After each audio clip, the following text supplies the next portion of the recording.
5 seconds.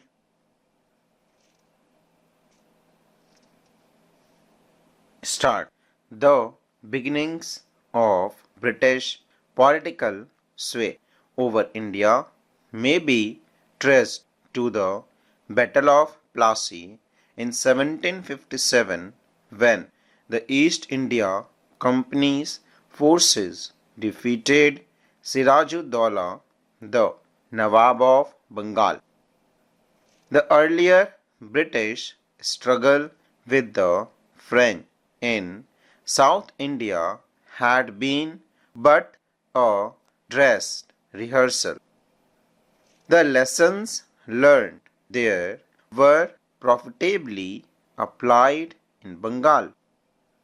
Bengal was the most fertile and richest of India's provinces. Its Hindustan and commerce were well developed.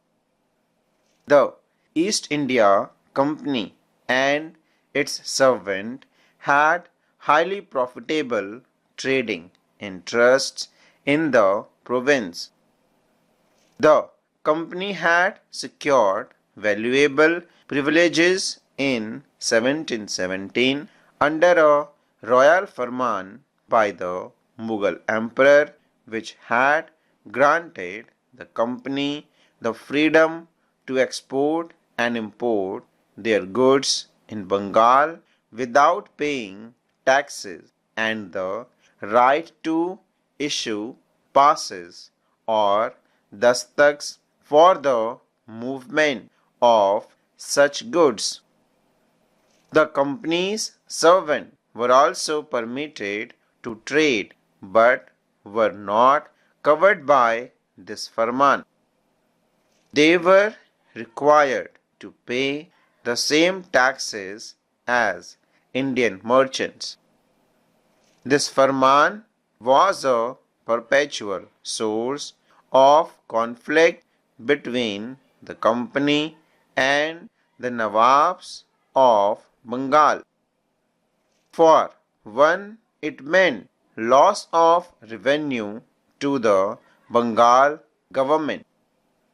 Second, the power to issue dastaks for companies' goods was misused by companies' servants to evade taxes on their private trade. All the Nawabs of Bengal from Murshid Quli Khan to Ali Vardi Khan had objected to the English interpretations of the Farman of 1717. They had compelled the company to pay lump sum of their treasury and formally suppressed the misuse of dastak. The company had been compelled to accept the authority of the Nawabs in the matter, but its servant had taken every opportunity to evade and defy this authority. Matters came to a head in 1756 when the young and quick-tempered Sirajud-Dowlah succeeded his grandfather Ali Vardi Khan. He demanded of the English that they should trade on the same basis as in the times of Murshid Quli Khan. The English refused to comply as they felt strong after their victory over the French in South India. Instead of agreeing to pay taxes on their goods to the Nawab, they levied heavy duties on Indian goods entering Calcutta, which was under their control. All this naturally annoyed and angered the young Nawab, who also suspected that the company was hostile to him and was favoring his rivals for the throne of Bengal. The breaking point came when, without taking the Nawab's permission, the company began to fortify Calcutta in expectations of the coming struggle with the French, who were stationed at this time at Chandranagore.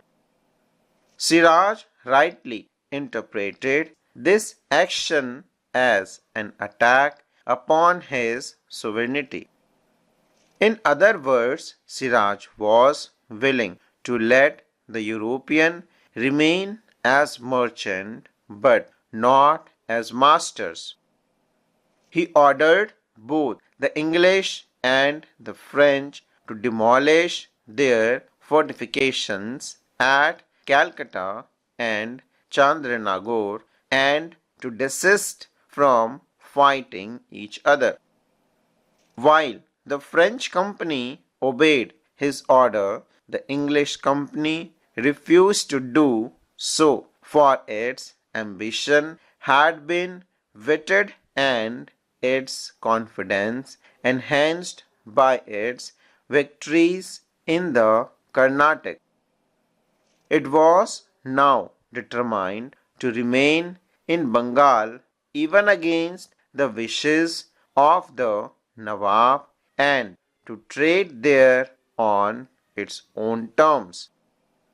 It had acknowledged the British government's right to control all its activities. It had quietly accepted restrictions on its trade and power imposed in Britain by the British government.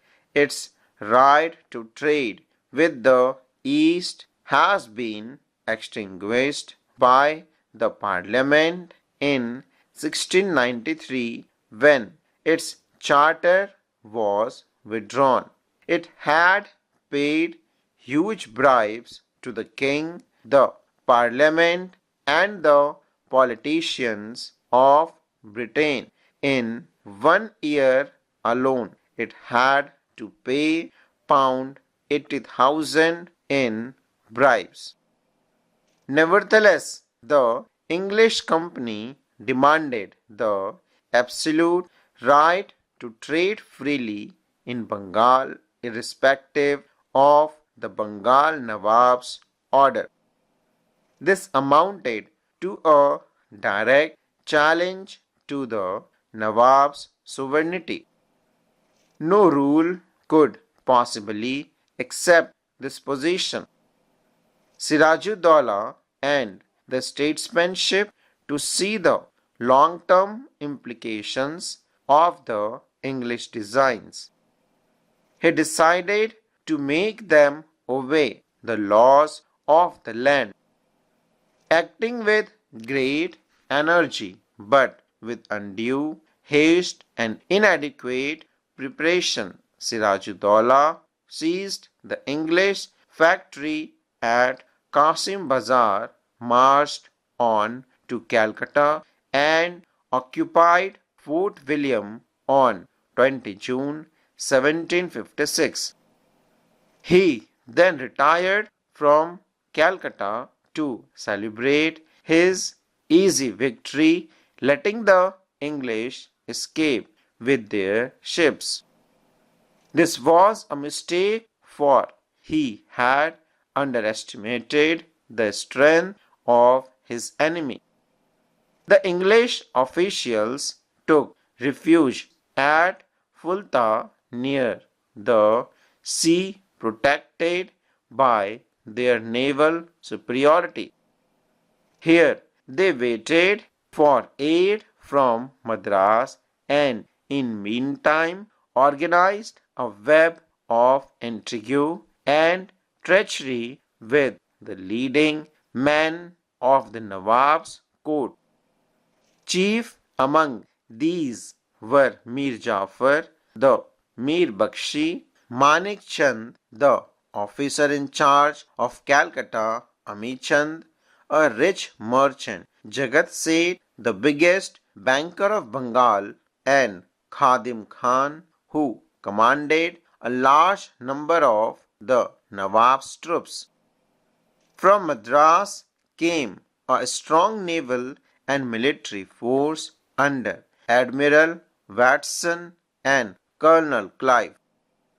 Clive reconquered Calcutta in the beginning of 1757 and compelled the Nawab to concede all the demands of the English. Full stop.